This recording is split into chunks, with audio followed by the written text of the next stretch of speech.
Bonjour. Dans cette nouvelle vidéo, on va parler d'un autre groupe de cormophytes qui sont les spermaphytes, qui veut dire plantes à graines, ou on les appelle aussi les phanérogames, ce qui veut dire les plantes qui ont les organes reproducteurs qui sont visibles. Ça veut dire les plantes qui ont perfectionné la fleur. Donc ces phanérogames, ce sont des plantes vasculaires, ça veut dire qu'ils possèdent les tissus conducteurs, donc on les appelle les trachéophytes. Et ces phanérogames, on peut les subdiviser en pré-phanérogames ou pré-spermaphytes, qui sont les plantes qui n'ont pas encore perfectionné la vraie graine et la vraie fleur. Et on a les vrais spermaphytes, ce sont les plantes qui ont une vraie graine, qu'on peut subdiviser en gymnosperme et angiosperme.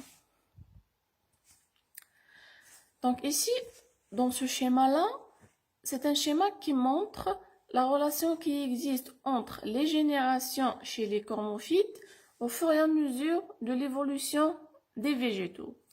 Donc, comme on a vu auparavant, qu'il y a deux générations qui se succèdent. Il y a la génération gamétophytique et il y a la génération sporophytique. Et l'importance de chaque génération diffère d'un groupe à un autre. Donc, comme vous voyez ici, chez les bryophytes, on a vu que c'est la plante feuillée qui correspond aux gamétophytes et c'est la génération la plus dominante. Et les sporophytes, c'est une génération qui est très courte, et qui est dépendante toujours du gamétophyte. Par contre, chez les ptéridophytes, c'est le contraire. Donc, on voit que la plante feuillée, ça correspond aux sporophytes et c'est la génération la plus importante. Par contre, le gamétophyte, c'est une génération qui est réduite. Donc, il y a inversion de l'importance des deux générations chez ces deux groupes-là. Par contre, chez les spermaphytes, donc, on va voir que la génération gamétophytique va encore être plus réduite et la génération sporophytique, c'est la génération la plus importante, donc aussi ça correspond à la plante feuillée. Donc on va commencer par les pré-phanérogames. Donc on a dit que ce groupe de plantes, ce sont des plantes qui n'ont pas encore perfectionné une vraie fleur et une vraie graine. Et dans ce groupe de plantes, on ne va pas trouver un grand nombre d'espèces. La plupart des espèces, ce sont des espèces fossiles. Et ce groupe de plantes, c'est un groupe intermédiaire entre les ptéridophytes qu'on a vu précédemment et les spermaphytes, ça veut dire les plantes qui ont une vraie graine. Et il y a certains caractères avec lesquels on peut distinguer ce groupe de plantes.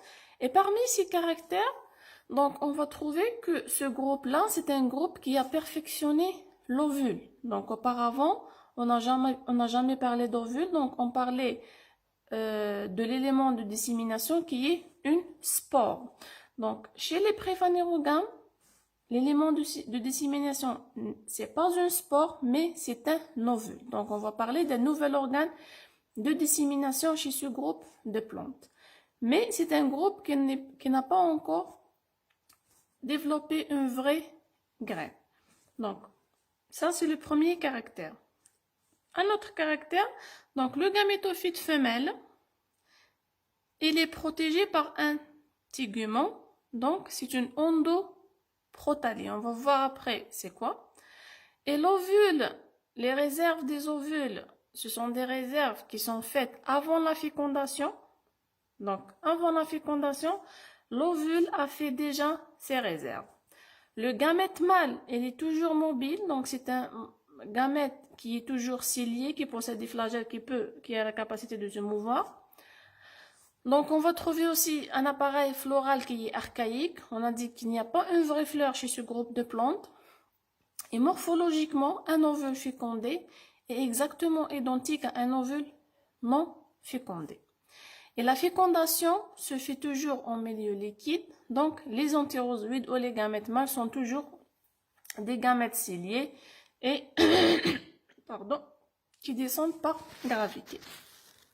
On va voir les caractères morphologiques des phanérogames et on va commencer par l'appareil végétatif. Donc on a dit que ce sont des cormophytes, ça veut dire qu'on va trouver tous les organes, que ce soit tiges, feuilles et racines. Et l'appareil végétatif de ce groupe de plantes-là, c'est un appareil qui ressemble à celui des fougères, avec des frondes. Donc les frondes qu'on a vues auparavant, ce sont des grandes feuilles ou des mégaphyles. Ces phanérogames possèdent un port de fougère, donc avec des feuilles très développées. Et on va aussi trouver des tissus conducteurs, donc la présence de trachéides, donc ce sont des trachéophytes. Et ce sont des espèces qui sont dioïques. Une espèce dioïque, ça veut dire quoi? Ça veut dire que dans la nature, on va trouver les pieds mâles et femelles qui sont séparés dans l'espace.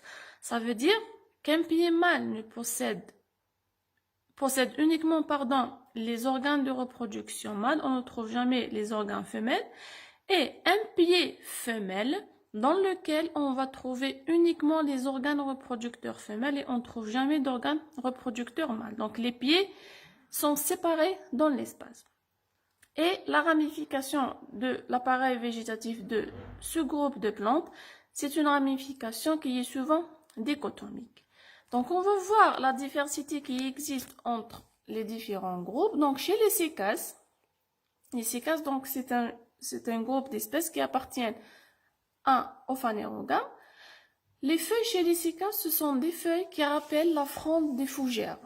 Mais l'allure de l'arbre, ça rapproche du palmier. Donc, voici ici le cycas.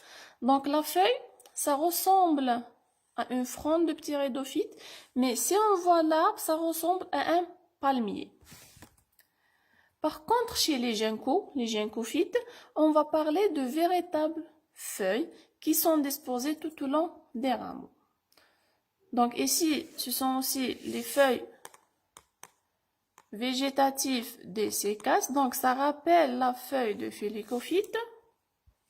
Ici, chez les ginkgos, vous avez une véritable feuille. Et vous avez ici un pied femelle et un pied mâle parce que c'est une espèce qui est dioïque.